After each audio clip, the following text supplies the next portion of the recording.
Assalamu alaikum students. In today's lecture we will do about loop structures और repetitive structures. इस lecture में हम देखेंगे कि लूप किसे कहते हैं और इसकी टाइप्स क्या होती हैं और इसके लिए क्या क्या चीज़ रिक्वायर्ड होती है। तो सबसे पहले हम देखते हैं what is meant by loop. The process of executing a statement और set of statements repeatedly is called loop. यानी कुछ ऐसी स्टेटमेंट्स जिनको बार बार एग्जीक्यूट किया जाए for a specified number of times और for a specific condition that is called loop।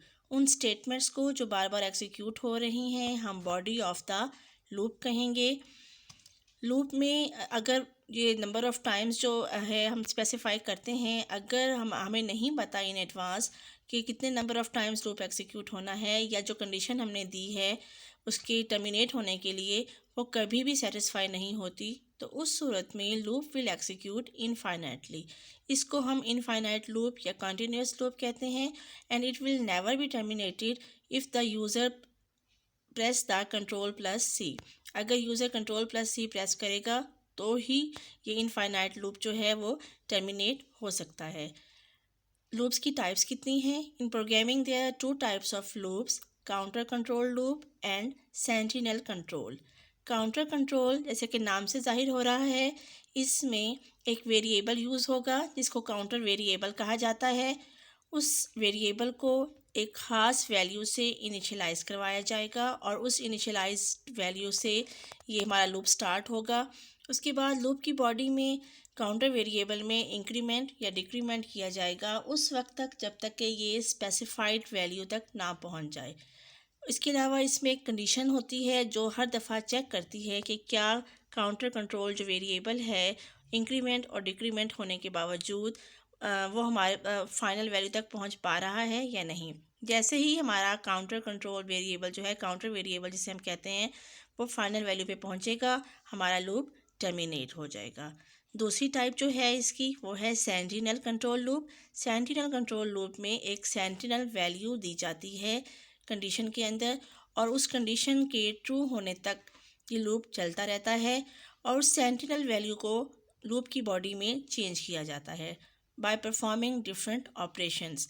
इसमें programmer को इन एडवांस नहीं पता होता कि लूप ने कितनी दफ़ा एग्जीक्यूट होना है, इसी वजह से इसको सेंटिनल कंट्रोल कहा जाता है। ये यूज़र जो डिफरेंट ऑपरेशंस परफॉर्म करता है उसमें सेंटिनल वैल्यू कभी भी चेंज हो सकती है और हमारे पास उस जो फाइनल वैल्यू है वहाँ तक पहुँच सकती है और जैसे ही सेंटिनल वैल्यू स्पेसिफाइड कंडीशन से मैच करेगी लूप टर्मिनेट हो जाएगा। या इसके अलावा एक और कंडीशन भी है लूप टर्मिनेट होने की कि अगर सेंटिनल वैल्यू को -1 असाइन कर दिया जाए then it will be terminated. अब हम देखते हैं कि लूप की स्टेटमेंट्स कितनी टाइप्स की होती हैं। There are 3 types of loop statements, the while loop, the do while loop and the for loop. इसमें से जो 2 स्टेटमेंट्स हैं व्हाइल लूप की और डू व्हाइल की, इन्हें जो है सेंटिनल कंट्रोल कहा जाता है क्योंकि इसमें कंडीशन दी जाती है जिसमें सेंटिनल वैल्यू मैच होती है उस कंडीशन के साथ और जब तक कंडीशन ट्रू रहती है ये लूप एग्जीक्यूट होता रहता है।